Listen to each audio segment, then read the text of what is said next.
Papa est là, mon chéri, c'est à lire. L'arbre magique. Une forêt quelque part au Maroc, dans les montagnes de l'Atlas, seuls quelques bûcherons vivent là dans de pauvres cabanes.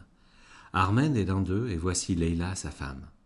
Tous les matins, il part, sa hache sur l'épaule, il coupe des arbres pour en faire des bûches. Ensuite, il porte ces bûches au village pour les vendre. C'est un dur travail, et il n'est pas toujours payé de sa peine. Bien souvent, personne ne lui achète et bien souvent, il rentre à la maison sans argent. Aujourd'hui encore, il n'a rien vendu. Et Leïla se demande comment ils vont faire pour vivre. Pourtant, Ahmed repart et cherche l'arbre qu'il va couper. En voilà un, très gros, très vieux. Le tronc est creux, ce sera plus facile. Allons, au travail. Mais au moment où il lève sa hache, il entend une voix. « Arrête !» dit la voix, « je t'en prie. Ne me coupe pas, et je te donnerai un plat magique. Chaque fois que tu lui diras « Fais ce pourquoi tu es fait », il se remplira de nourriture. Et un plat apparaît au pied de l'arbre. Ahmed croit entendre un bruit de feuilles et de branches. Il cherche du regard, mais il ne voit personne. Il prend le plat et rentre chez lui en courant. Leïla n'a pas le temps de poser de questions. Ahmed prononce la phrase magique. Miracle! Le plat se remplit. Il y a là, devant eux, un couscous royal comme ils n'en ont jamais mangé. Le lendemain, à l'heure du déjeuner, Ahmed pose à nouveau le plat sur la table quand une vieille femme se présente à la porte. Ahmed, généreux, l'invite à partager leur repas. La vieille femme ne perd rien de ce qui se passe.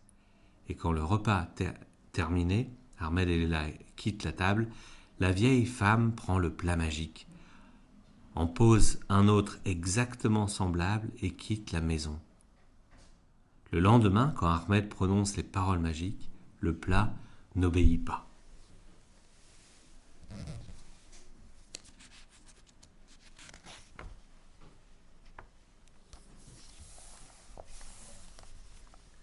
Il répète plusieurs fois, de plus en plus fort. « Fais ce pourquoi tu es fait », sans résultat. Furieux, Ahmed casse le plat et court vers l'arbre. « Tu t'es moqué de moi, lui dit-il en tremblant de colère, mais tu vas être puni. Cette fois, je vais te couper. »« Arrête, voici des bâtons qui t'enseigneront la sagesse. » Les bâtons apparaissent et frappent le pauvre Ahmed qui ne peut leur échapper. « Je ne me suis pas moqué de toi, c'est la vieille femme qui a volé le plat.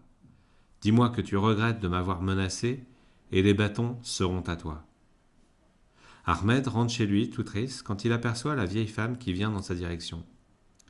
Il cache sa hache et continue son chemin. Arrivé près d'elle, il lui dit « J'ai oublié ma hache dans la forêt. Garde-moi ces bâtons, s'il te plaît. Il faut que je retourne la chercher. » Il va se cacher derrière les arbres. « Fais ce pourquoi vous êtes fait, dit-il au bâton. Et les bâtons le font si bien, ils frappent si fort, que la vieille femme comprend qu'elle est punie et se décide à rendre le plat volé. Depuis ce jour, Ahmed et Leïla vivent sages et heureux. Bonne nuit les enfants.